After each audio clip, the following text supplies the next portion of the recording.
Pasca kedatangan kami ke Kampung Nelayan Desa Kuala Teladas, Provinsi Lampung, jajaran Direktorat Jenderal Pengawasan Sumber Daya Kelautan dan Perikanan, Kementerian Kelautan dan Perikanan RI lakukan pengecekan sekaligus penyegelan kapal milik PT STTP.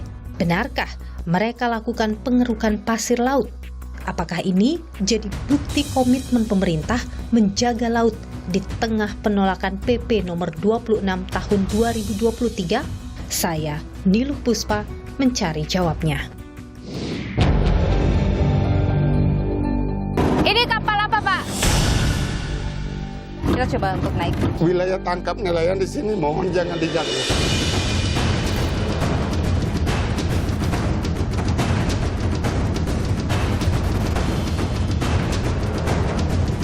Ini merupakan respon positif dari pemerintah menindaklanjuti adanya pengaduan masyarakat, adanya kegiatan penyediaan alur yang diduga tidak dilengkapi dengan PKKPRL. Nanti kurang lebih perjalanannya dari sini ke Kuala Teladas akan berapa lama, Pak? Kurang lebih sekitar 10-12 jam itu tergantung kepada kondisi cuaca.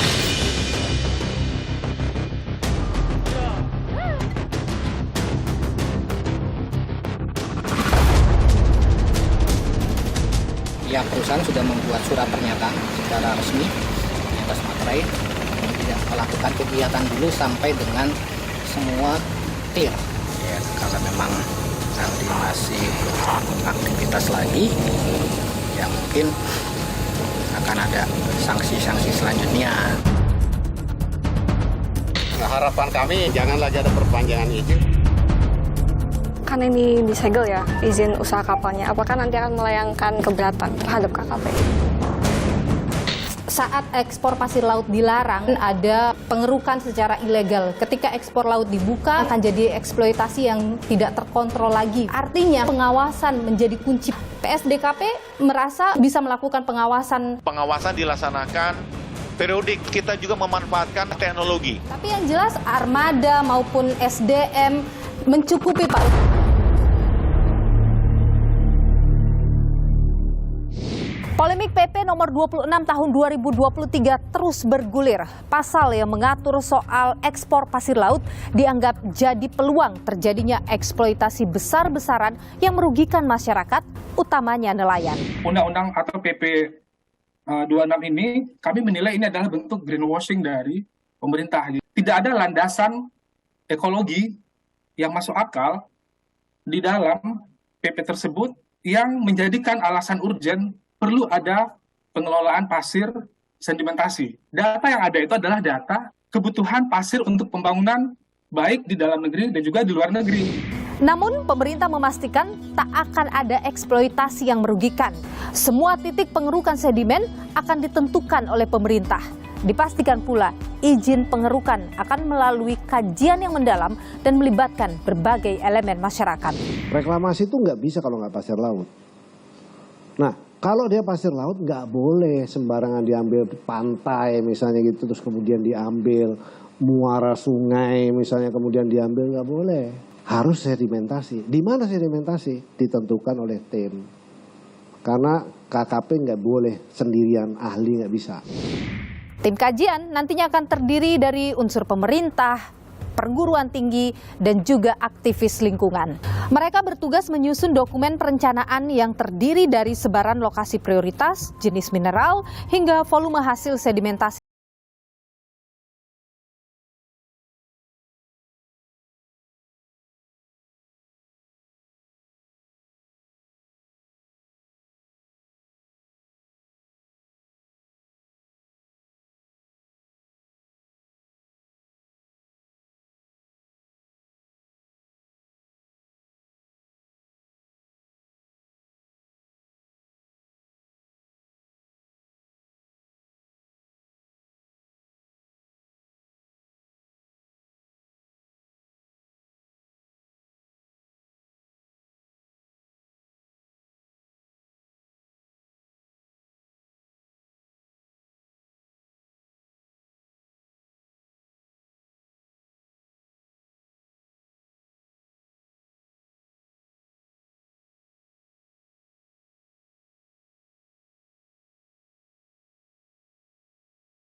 ada penyalahgunaan izin. Saya saudara beberapa waktu lalu sempat berkunjung ke Kabupaten Tulang Bawang, Provinsi Lampung, di mana ada dugaan penyalahgunaan izin yang dilakukan oleh sebuah kapal yang diduga melakukan pengisapan pasir laut. Dan dari kementerian, dalam hal ini PSDKP, melakukan sidak ke sana, melakukan penyegelan, dan kami dari tim Niluh diajak saudara untuk menyaksikan langsung penyegelan tersebut. Dan berikut kami hadirkan liputannya bersama jurnalis Kompas TV, Alivia Malik. Ini kapal apa, Pak? Kita coba untuk naik. Ini adalah kapal pengeruk dari PT CTP. Memang nanti masih aktivitas lagi, akan ada sanksi-sanksi selanjutnya. Kami minta jangan pernah ada lagi izin-izin aktivitas tambang pasir.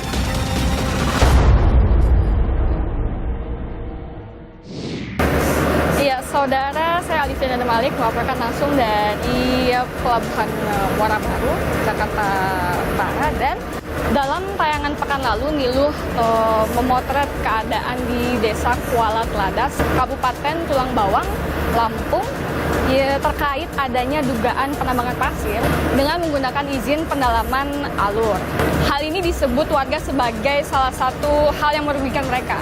Dan atas keluhan ini, dari tim dari Pengawasan Sumber Daya Kelautan dan Perikanan PSDKP, Kementerian Kelautan dan Perikanan akan melakukan sidak dan kami, tim Niluh, diajak ke sana. Mungkin kita bisa langsung naik ke kapal, Pak? Silakan. Siap.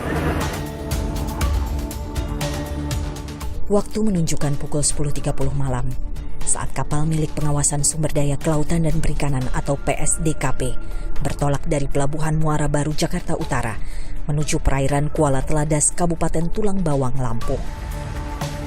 Bersama tim PSDKP Kementerian Kelautan dan Perikanan, kami, tim Niluh Kompas TV, berkesempatan mengikuti operasi penyegelan kapal yang diduga melanggar izin pemanfaatan ruang laut. Targetnya, kapal yang kami datangi minggu lalu yang diduga melakukan penambangan pasir laut ilegal. Oke, Pak Sumono, nanti kurang lebih perjalanannya dari sini ke Kuala Teladas akan berapa lama, Pak? Jakarta ke Kuala Teladas bisa kita tempuh kurang lebih sekitar 10-12 jam, tergantung kepada kondisi cuaca. Jadi nanti mari kita nikmati perjalanan yang ada. Ada alasan tertentu nggak, Pak, mengambil daerah Kuala Teladas sebagai tujuan untuk kali ini?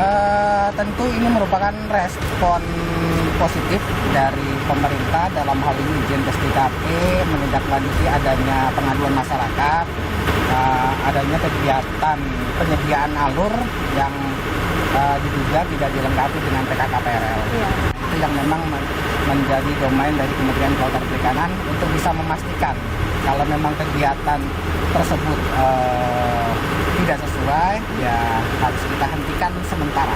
Berarti hanya di perizinan ruang laut saja, Pak? Betul. Kalau terkait penyalahgunaan izin, apakah mereka menyalahgunakan izin? Nanti akan ada pendalaman-pendalaman. Rujukannya adalah ketentuan perundang-undangan yang ada. Kami menaiki kapal pengawas Hiu 10 dengan panjang LOA alias length overall 28 meter. Kapal pengawas jenis Hiu merupakan armada dengan jumlah terbanyak sebanyak 17 unit tersebar dari Sabang hingga Merauke. Kapal tipe ini rata-rata mampu menampung hingga 15 orang anak buah kapal serta dilengkapi alat komunikasi, navigasi, launch room, dan kamar bagi awak kapal. Selamat malam. Malam. Selamat datang di Hiu 10. Sekedar update cuaca untuk yang hari ini dan untuk beberapa ke depan sampai besok kemungkinan cuaca sedang tidak baik-baik saja. Agak bergoyang sedikit, agak angin-angin sedikit. Jadi mungkin bisa beristirahat di dalam. Kita banyak ruangan yang luas. Nanti kami akan siapkan kalau jika sudah butuh istirahat. Ditemani hujan dan angin kencang, kami mulai mengarungi Laut Jawa menuju Pulau Sumatera. Sejak memasuki perairan Kepulauan Seribu, ombak setinggi hampir 1,5 meter menghantam kapal. Alhasil, Perjalanan mengarungi lautan menuju ujung tenggara Pulau Sumatera makin panjang. Kami pun memutuskan beristirahat, menghemat energi guna menjalankan operasi penyegelan esok harinya.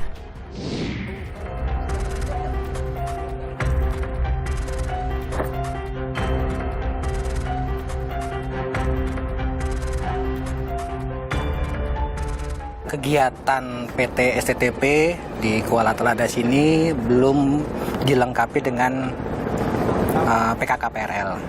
Untuk itu kami hentikan kegiatannya.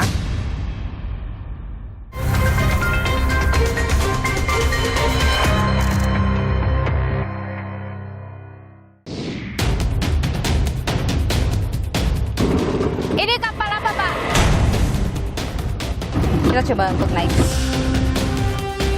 Ini adalah kapal pengeruk dari PT STTP. Memang nanti masih aktivitas lagi, akan ada sanksi-sanksi selanjutnya. Kami minta jangan pernah ada lagi izin-izin aktivitas tambang pasir.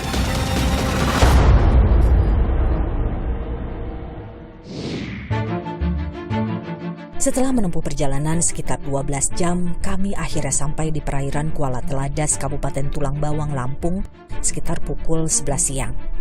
Memasuki perairan Kuala Teladas, air laut yang biru perlahan berubah menjadi keruh kecoklatan. Air dipenuhi pasir dan lumpur. Ditambah kondisi perairan yang dangkal, membuat kapal yang kami tumpangi tak bisa memasuki muara. Ya, saudara, saat ini saya sedang berada di perairan Kuala Teladas, Lampung, dan saat ini kami akan menuju ke kapal yang kait adanya dugaan penambangan pasir. Namun sebelum kami turun, akan ada tim yang akan turun untuk mengecek apakah kapal tersebut bisa didatangi atau tidak. Kami bersiap bertukar transportasi menggunakan perahu karet. Rencananya, kapal pengawas Hiu 10 akan menerjunkan satu perahu karetnya untuk lakukan 2 kali perjalanan. Perjalanan pertama pengecekan arus serta mengecek kapal yang akan disidak. Perjalanan kedua membawa tim Niluh beserta Komandan PSDKP Sumono. Namun, mesin penggerak perahu karet tersendat dan mati karena lumpur. Akhirnya, tim Niluh bersama Komandan Sumono menaiki perahu motor Pongpong milik PT STTP, perusahaan yang akan dilakukan penindakan oleh PSDKP yang ternyata telah menyambut kedatangan kami.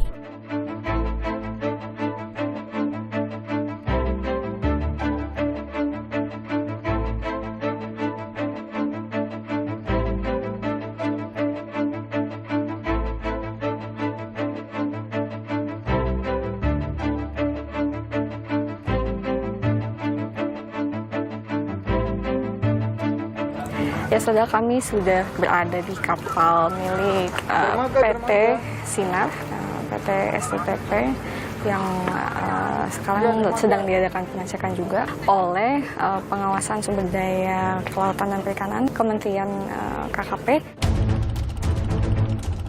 Sepanjang perjalanan menuju perairan dermaga Kuala Teladas, sempat terpantau sebuah kapal besar yang mirip kapal penambang pasir laut, lengkap dengan kapal tongkang.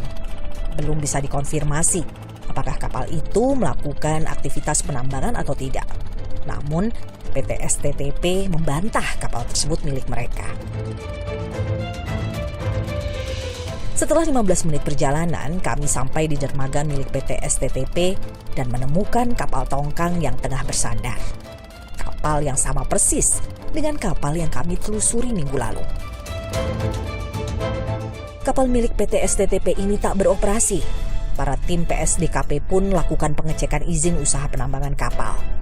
Dari hasil pengecekan ditemukan pelanggaran perizinan izin ruang laut yang berakibat penyegelan. Rencana kita akan memastikan ada kegiatan dan kita menerbitkan surat penghentian kegiatan. Saat proses penyegelan, serombongan nelayan Kuala Teladas mendatangi kapal. Sebelumnya, para nelayan menceritakan keresahan terhadap aktivitas tambang pasir laut kepada tim Niluh. Gimana Pak melihat pendapatannya? Jauh mengurang. Benar Pak, bahwa pengurangan itu karena adanya tambang pasir itu, Pak? Bisa seperti itu. Kalau untuk sekarang dia nggak bisa lagi masang jaring terlalu dekat di 6 mil itu karena apa? Adanya kapal pengeruk itu yang sangat mengganggu. Hanya lumpur yang didapat jaring-jaring itu.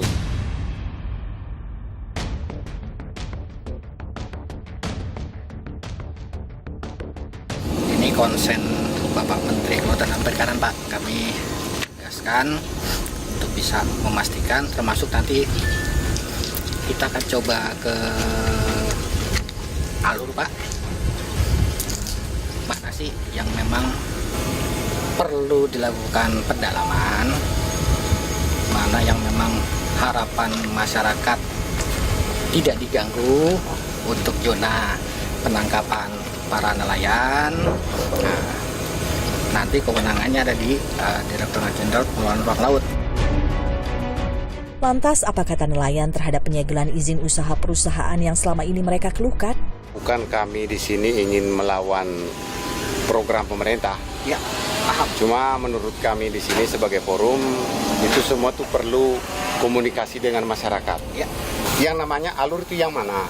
Sebab di sini juga kebetulan ada pemukiman.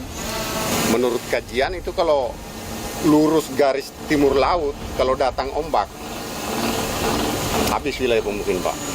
Pun juga kalau misalnya KKP ingin melakukan penyegelan seperti ini lagi, mungkin harusnya dari pihak nelayan juga ikut sertakan. Nah, kami ingin melihat bahwa betul-betul KKP itu melakukan penyegelan. Dan selanjutnya kami minta dari masyarakat di sini bahwa jangan pernah ada lagi izin-izin selanjutnya yang timbul dengan aktivitas tambang pasir. Tapi kalau pendalaman alur, silakan mendalami alur yang sudah ada.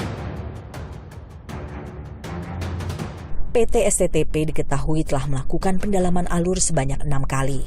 Ternyata selama melakukan pendalaman alur, mereka tidak punya izin persetujuan kesesuaian kegiatan pemanfaatan ruang laut atau PKK RPL.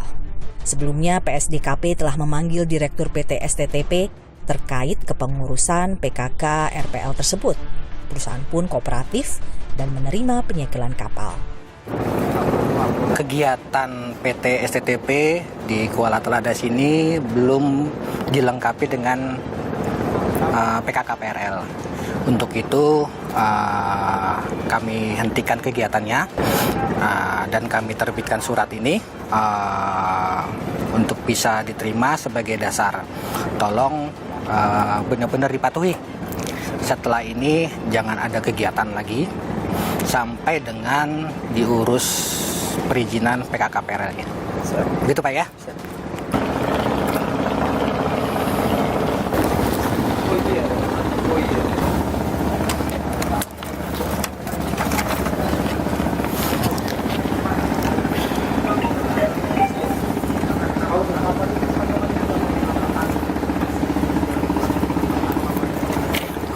Mungkin dari Mas Rian.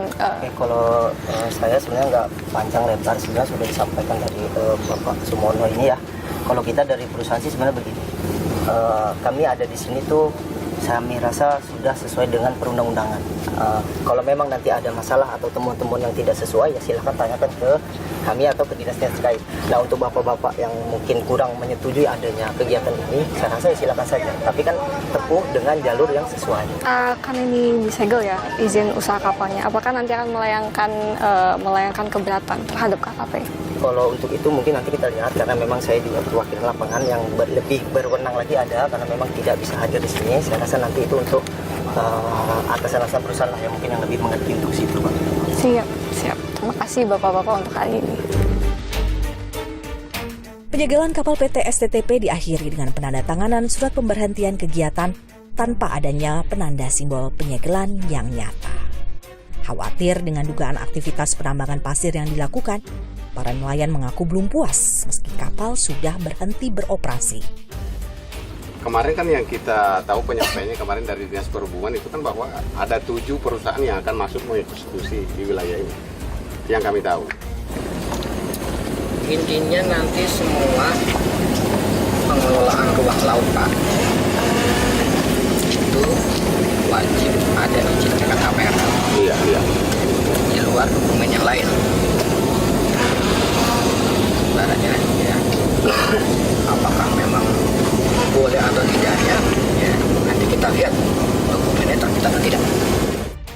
Operasi penyegelan terhadap izin usaha kapal PT STTP di Kuala Teladas terlaksana.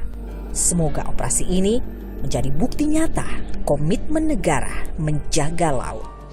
Pak, banyak yang mengkhawatirkan begini, sulit untuk kemudian membedakan atau sangat tipis batasannya antara itu mengeruk sedimentasi atau itu kemudian mengeruk pasir laut. Bagaimana Kementerian Kelautan dan Perikanan ini bisa meyakinkan publik bahwa kajian soal itu benar-benar akan dilakukan secara baik dan benar gitu, Pak?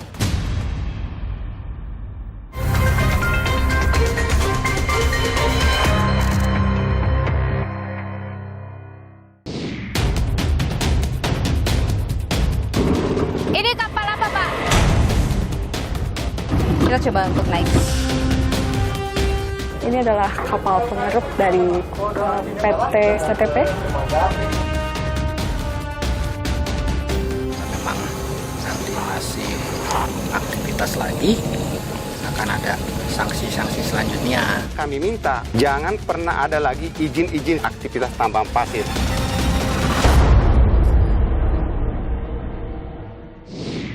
Saudara, di tengah isu penyalahgunaan izin pengelolaan laut yang terjadi di Kampung Nelayan, Desa Kuala Teladas, Kabupaten Tulang Bawang, Provinsi Lampung, Kementerian Kelautan dan Perikanan ini melakukan penyegelan kapal beberapa waktu yang lalu, Saudara, yang kemudian diduga memang kapal tersebut melakukan pengambilan pasir laut secara ilegal. Bagaimana kemudian komitmen dari Kementerian Kelautan dan Perikanan untuk mengantisipasi hal tersebut? Kita perbincangkan hal ini sudah bersama dengan saya, Direktur Jenderal Pengawasan Sumber Daya Kelautan dan Perikanan atau PSDKP, Laksamana Muda TNI Adin Nur Awaludin. Pak Adin, terima kasih sudah bersama Niluh, sehat selalu. Insya Allah sehat. Jadi Pak Adin, untuk kasus yang kemarin di penyegelan di Kampung Nelayan Desa Kuala Teladas itu, apa Pak yang terjadi sebenarnya? Apakah ada indikasi mereka memang menambang pasir, Pak? Sebetulnya mungkin yang pertama saya luruskan dulu. Jadi sebetulnya ini kan bukan masalah menambang. Karena Gubernur Lampung menunjuk PT STTP melalui KSOP Dinas Perhubungannya Lampung semata-mata bukan untuk penambangan, tapi lebih ke arah pendalaman alur. Betul. Untuk kepentingan masyarakat. Ini yang perlu kita luruskan dulu. Ada pembedaan antara pendalaman alur untuk kepentingan masyarakat dengan istilah penambangan yang dikeluarkan oleh Kementerian SDM. Iya, jadi Pak, kan informasi yang didapat oleh warga bahwa memang mereka mendapatkan kerjasama begitu dengan pemerintah daerah untuk melakukan pendalaman alur pelayaran begitu. Tapi kemudian warga menilai bahwa mereka tidak melakukan pendalaman alur tapi menambang pasir dan itu di wilayah tangkap nelayan. Apakah PSDKP menemukan hal yang serupa? Hasil pemeriksaan kita di lapangan, kita fokus kepada izin yang memang seharusnya diurus di Kementerian Kelautan dan Perikanan, Mbak, yaitu dokumen PKKPRL. Ini kita harus betul-betul berhati-hati menilai bahwa apakah ini memang sedimen atau pendalaman alur atau penambangan pasir yang diidentifikasi atau diasumsikan atau mungkin dituduhkan oleh nelayan yang memang terdampak seperti itu. Sekarang ini sanksinya adalah penyegelan ya Pak, sampai dengan izinnya mereka urus begitu ya? Iya.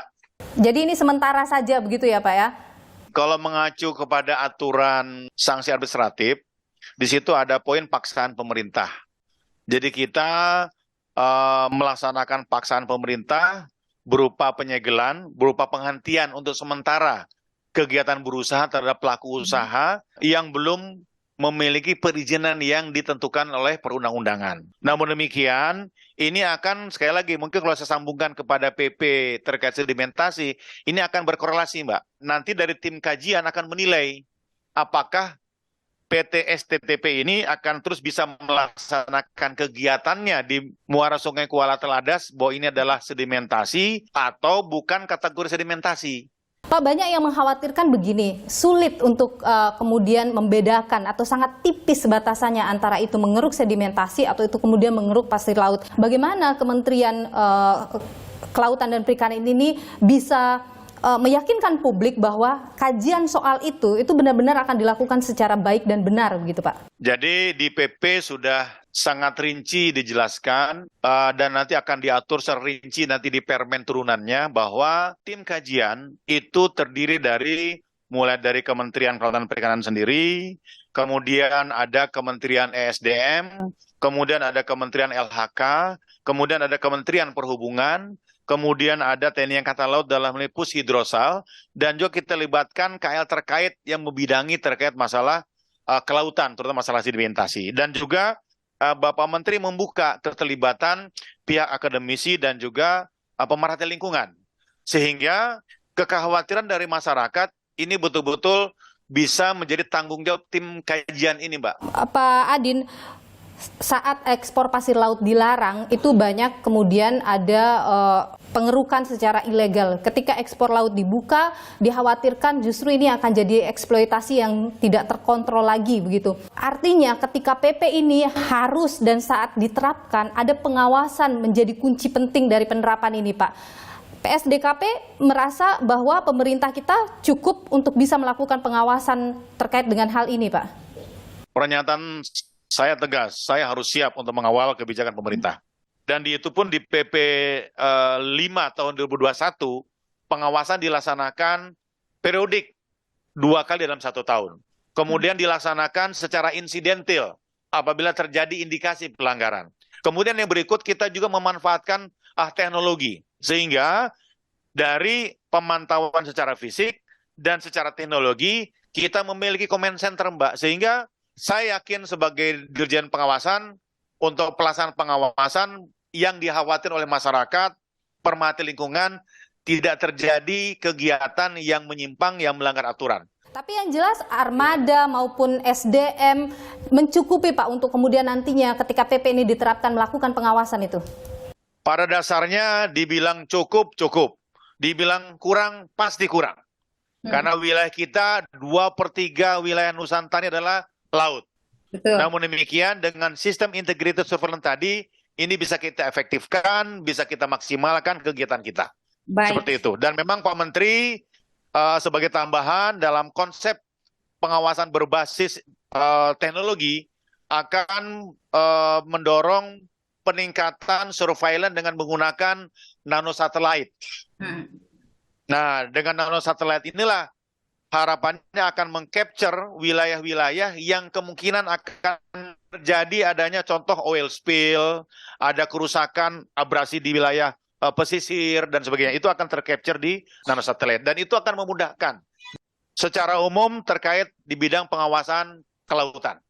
Baik. Untuk tetap kebijakan Bapak Menteri ekologi sebagai panglimanya. Demikian, Mbak. Ekologi sebagai panglimanya itu adalah janji yang sangat ditunggu oleh masyarakat pembuktiannya. Terima kasih Pak Direktur Jenderal Pengawasan Sumber Daya Kelautan dan Perikanan PSDKP, Kementerian Kelautan dan Perikanan RI, Bapak Laksamana Muda TNI Adin Nur Awaludin. Sehat selalu Pak, terima kasih. Terima kasih Mbak, sehat selalu. Menteri KP menyatakan bahwa menjanjikan semua pengerukan itu akan melalui kajian yang dalam begitu. Anda masih tetap khawatir?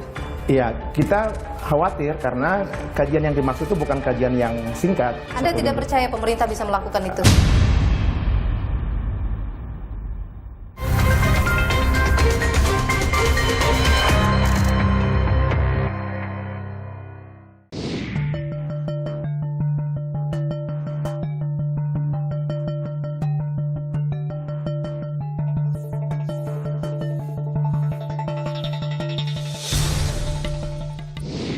Saudara, salah satu yang vokal bersuara terhadap kehadiran dari PP nomor 26 tahun 2023 tentang pengelolaan hasil sedimentasi di laut adalah Destructive Fishing Watch. Apa yang dikhawatirkan, saudara? Saya sudah bersama dengan Koordinator Nasional Destructive Fishing Watch, Muhammad Abdi Suhuf. Pak Abdi, terima kasih sudah bersama dengan Niluh, sehat selalu.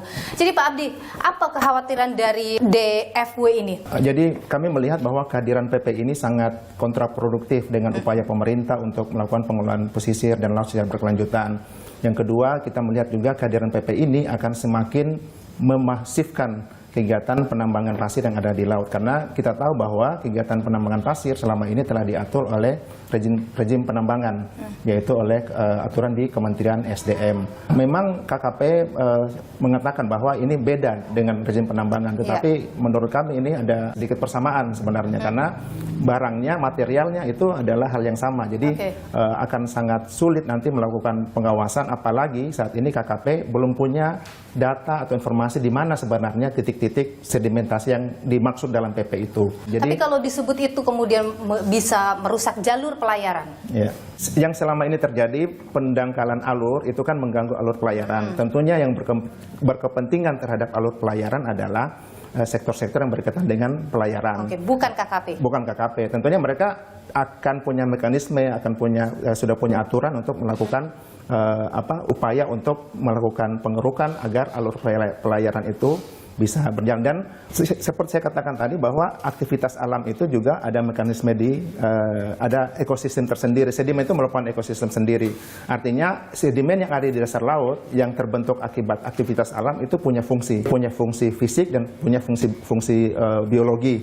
Itu tidak serta-merta terbentuk pada saat itu atau 1-2 tahun, itu melalui proses yang lama. Sehingga kalau itu kemudian dieksploitasi tentunya akan memberikan dampak yang drastis terhadap situ. Misalnya kalau itu terjadi pengerukan dengan teknologi kapal-kapal pengisapan misalnya, itu kan akan mempengaruhi dasar laut, mempengaruhi topografi. Tentunya kalau itu digali atau dikeruk akan mengganggu biota-biota yang ada di situ. Jadi tidak boleh dikeruk itu?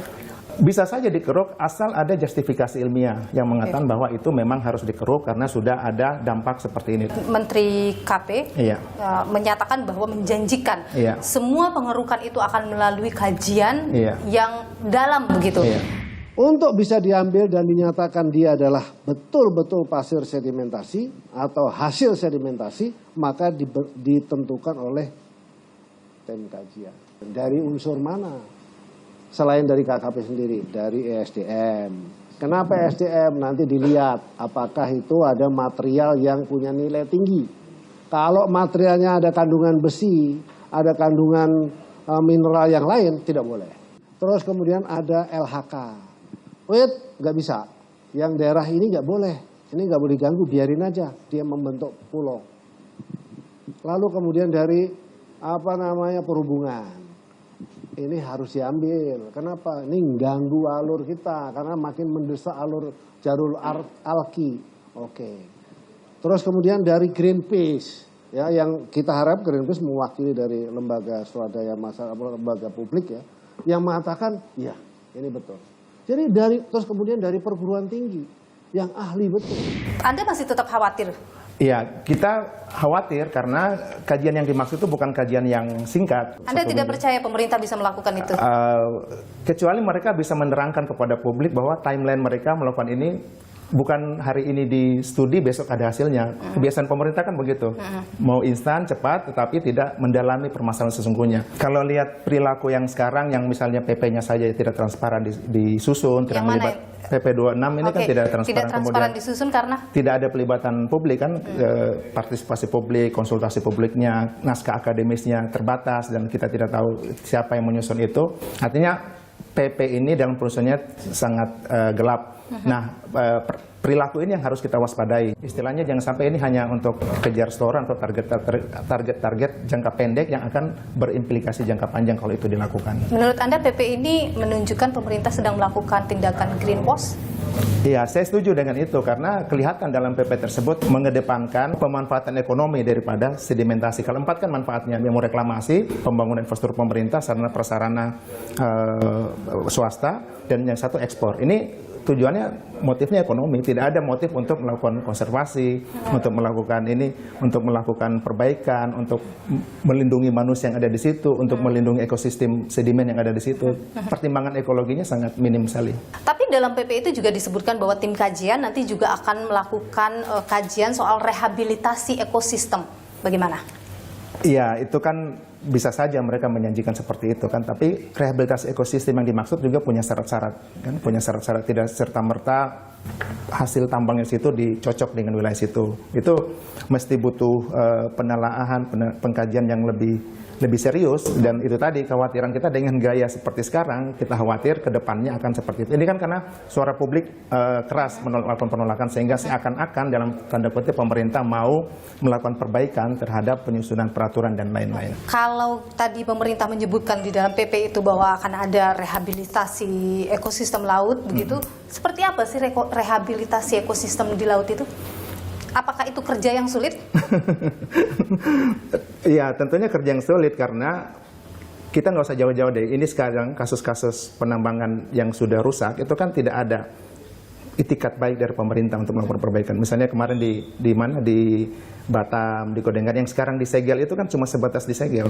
Kemudian yang sudah terjadi, pemerintah nggak punya uang untuk melakukan rehabilitasi. Kalau misalnya itu harus diperbaiki, harus ditimbun atau ada rekayasa teknologi, pemerintah tidak punya cukup anggaran untuk, karena pendekatan rehabilitasi ini itu pasti butuh teknologi, butuh pembiayaan yang cukup. Nah, ini pemerintah pasti akan kesulitan untuk melakukan rehabilitasi itu. Kalau misalnya perusahaan melakukan pelanggaran izin tadi, ada kerusakan, mereka yang dibebani untuk melakukan rehabilitasi ekosistem laut itu, menurut Anda bisa jadi jalan tengah?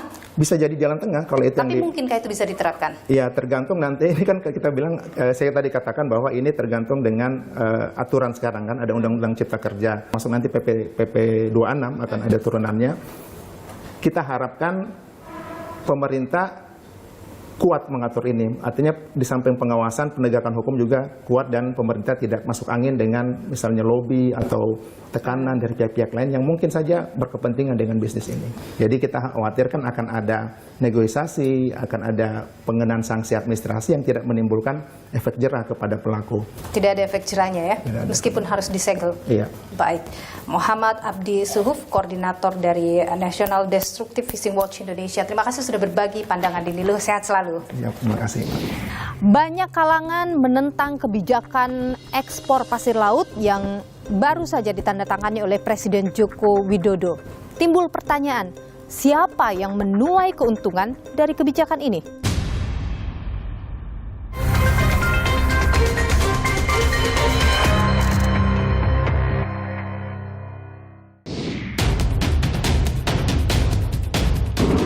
Ini kapal apa, Pak? Kita coba untuk naik. Ini adalah kapal pengerup dari PT CTP. Memang nanti masih aktivitas lagi, akan ada sanksi-sanksi selanjutnya. Kami minta jangan pernah ada lagi izin-izin aktivitas tambang pasir.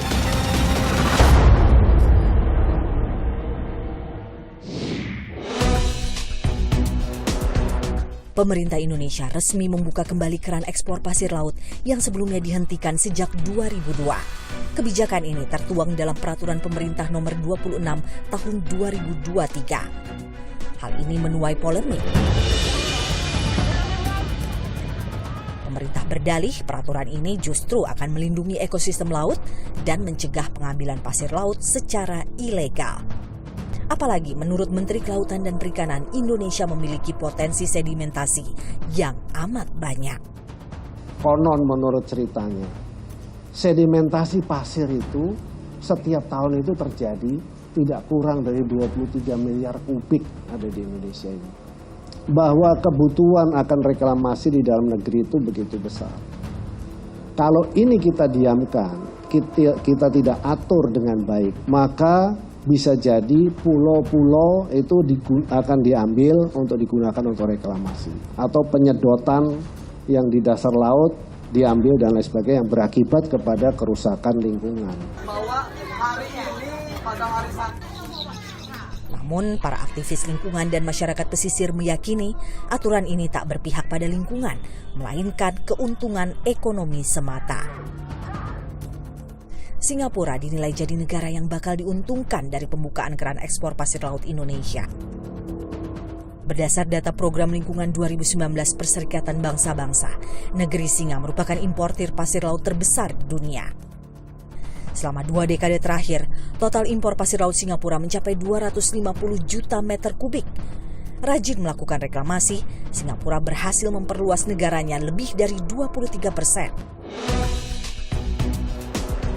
Dan Indonesia pernah menjadi pemasok utama pasir laut Singapura pada 1997 hingga 2002. Dalam kurun waktu tersebut, Indonesia telah mengekspor 53 juta ton pasir per tahun ke Singapura. Harga per meter kubik pasir laut Indonesia tahun 2002 sebesar Rp27.000. Harga ini jauh di bawah pasir laut Malaysia yang dijual Rp166.000 per meter kubik. Atau Vietnam yang bahkan bisa menjual pasir lautnya hingga Rp565.000 per meter kubik. 5 tahun menjadi pemasok utama pasir laut ke Singapura, Indonesia dapatkan akibatnya. Alih-alih untung, sejumlah pulau di Indonesia malah hilang terkena dampak iklim pengerukan pasir laut. Tak hanya Pulau Nipah dan Pulau Sebatik, PBB nyatakan 24 pulau di Indonesia telah lenyap. Namun pemerintah menyatakan ekspor pasir laut hanya dilakukan jika kebutuhan hasil sedimentasi untuk reklamasi dalam negeri telah tercukupi. Pemerintah sendiri membutuhkan hingga 1,8 miliar meter kubik untuk proyek reklamasi di 9 wilayah. Di antaranya Teluk Jakarta, Makassar Newport dan Pelabuhan Bojonegoro, Bandara Soekarno-Hatta dan Bandara Ngurah Rai. Reklamasi di satu sisi memang bisa menciptakan daratan baru yang potensial, namun perencanaannya haruslah dilakukan dengan berpihak pada lingkungan, jangan sampai mengejar keuntungan, jadi ancaman masa depan, karena bumi adalah rumah yang harus dijaga keberadaannya.